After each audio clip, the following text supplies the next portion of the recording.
Hey guys, hope you're doing okay. I want to talk today about the witchcraft that debt collectors practice. And when I say witchcraft, it has to do with the fact that those debts, quote unquote, you already paid for them a long time ago.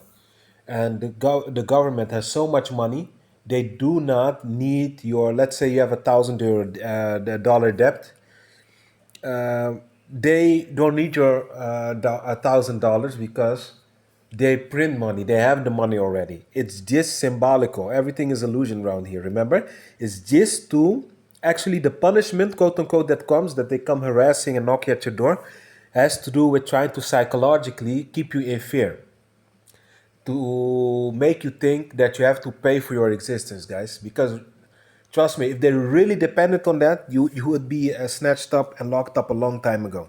It's just to keep you in a state of terror and to keep you programmed that you have to pay for everything in this matrix. And if you don't comply, then force or violence will be used to coerce you into doing what they want. It's witchcraft, guys, because you know why it's witchcraft? Me, I don't fear for them because I know who I am now. But if you're living in the matrix and you don't know about who you are, it keeps you in fear. It keeps you in panic because nobody wants to sleep outside, especially not in the winter. It keeps you in a state of terror, and you're always anxious that somebody's gonna knock your door. It's fear. And the thing it is, guys, that if you let these guys mess around with you, you know, sorry, if you let these guys mess around with you, it's exactly that they lose you off. The moment I told you guys, the moment you are fearful, you let off this body, I would say heat, I would say this frequency, and they literally sniff it up and get stronger while you get depleted. This is how Satanism works, guys. It's the same with, let's say, here in the Netherlands, they are very tight with seeing if you paid your bus fare. There's a lot of people they hire to control that, to see if you really paid for your ticket, and they will fine you. I think the Netherlands in Europe is one of the most tightest. Because in Belgium, you don't really have it. In Germany, I didn't notice it. It's mostly here. In France, it's also not that bad here, especially. And guys, listen. Here we have a company called HTM. And these people are a multi-millionaire company.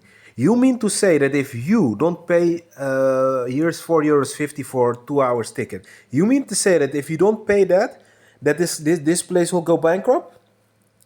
That the company will cease to exist because of your lousy €4.50? Bullcrap, guys. They have a lot of money. They do that just to extort you and to keep you in bondage. It's all about program. It's not really about the €4.50. It's about keeping you programmed. And so they keep you in fear in that way.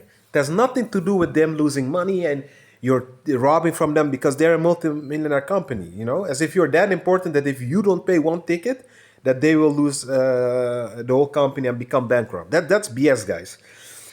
And also, guys, also paying rent. Look at this stuff. You have like a cement wall which you reside in, you live in, and you have to freaking pay almost $1,000, €1,000 for 30 days. And now the days fly by fast, and you have to pay that. If you don't pay it, they put you out. They think they have the right to put you outside because you didn't pay. Guys, we were made to just walk into a quote unquote supermarket we were made in this earth to walk into a place, just take what we want to eat.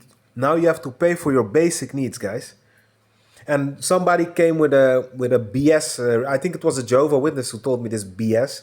They told me that the reason God ordained it like that is because if people were given everything for free, there would be no structure and people would behave like animals. No, actually, people behave like animals now. When people are hungry, they kill each other, they stab each other up. They do something to each other just to be able to eat. It's literally like survival of the fittest. People behave like animals when they don't have money. So the money is the problem you guys created. And then now you're trying to redirect it at us and make us feel at fault.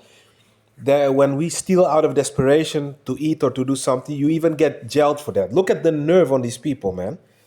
I'm telling you, this place here everything is backwards. That's how Satanism works. Satanism doesn't like structure and logical thinking, and it doesn't like order. It's just chaos, problems, and order out of chaos. They create a problem and then they come as a savior. So you think you should obey them because look, the government's good for you, but they are the ones who created the problem to begin with. Homelessness does not exist. We have enough resources, but the problem is this is how Satan works. He's because he's ego driven. He always wants to have someone to be one step ahead of. You know, that's how Satan works. So if there's a homeless guy, you always have a bum you could feel superior to. Hey, he's a homeless guy. I have a one bedroom apartment. This is all ego. This place is all vanity, ego, and nobody knows who they really are unless they're sold down here. That's really the conclusion I came to, guys. There's nobody organic here except a few of us who have a soul and are awakened. I'm seeing this every day more. We are surrounded by computer programs, unless they wake up, of course.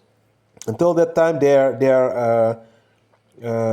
beings of automatical movement, machines, So yeah, guys, be at peace, and another video coming tomorrow. Stay blessed.